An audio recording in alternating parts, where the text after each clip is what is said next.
Geico, the auto insurance commercials about the Halloween cat and a female, she tasted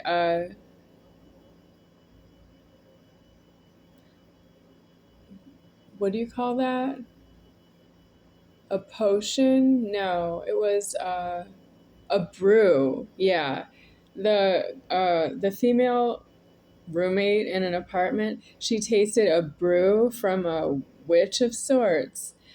She was an old female senior person, and she turned into a cat. By that, she had like cat-like features on her head, and she said could have used a little salt in the witch's brew.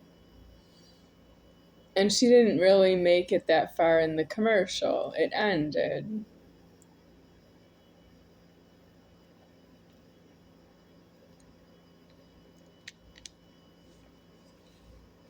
I'm at myself deceased now, and those people in the commercials don't come out of the TV after they've done a commercial and do something for myself because I needed keys. I needed someone to give me a place to live and watch my front door, like security, because I can't control who follows me in the front door if there isn't somebody threatening that they're watching who's coming in the front door where I live, where I eat and sleep. Well, you're after something, don't know what, because from my point of view, I'm in order. From your point of view, you don't know me, but you're not supposed to crime somebody that you don't know. That's why everybody is in public. That's why there are so many strangers in public, and including their international people, outcomes of this problem, and they don't all speak English. They speak all the different languages that there are and alive in this world. Russian, Espanol, French, German, the Slavic languages, which are Russian. And then there's Asia, there's Africa, which has French and English and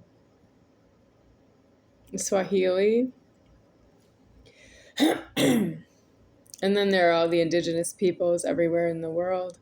I am making the point that you have too many karmas for the sexual abuse you did to myself that was easy and funny, and all the speech offending that followed itself, which is what you believe in, but I am a model of that it's really not enough for you.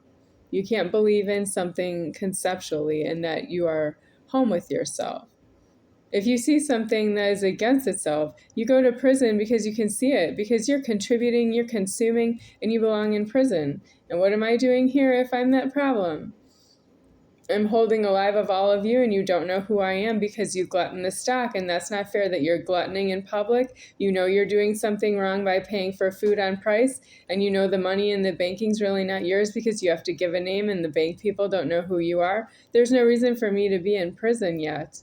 But when I finally go to prison, it's going to be against all of you, and that is another problem you've been thieving. That you have done things against myself to hide them in my afterlife. And I'm not interested in that you've hurt me the way you have. I'm very big. I'm bigger than it looks. I really don't afford that you did that to me ever.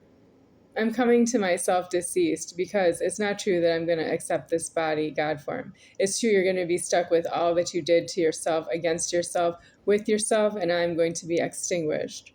I was extinguished anyway, but I am in the process of extinguished, and you think that it's not finished yet. You keep taking my keys and interrupting that I am extinguishing myself, and you don't like it that I'm leaving you. You watch me walk out the door, and you slam it behind me and lock the door behind myself.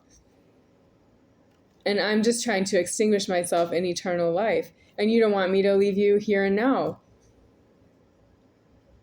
Everywhere in my alive for 45 years. Well, I'm done. I am come to myself deceased.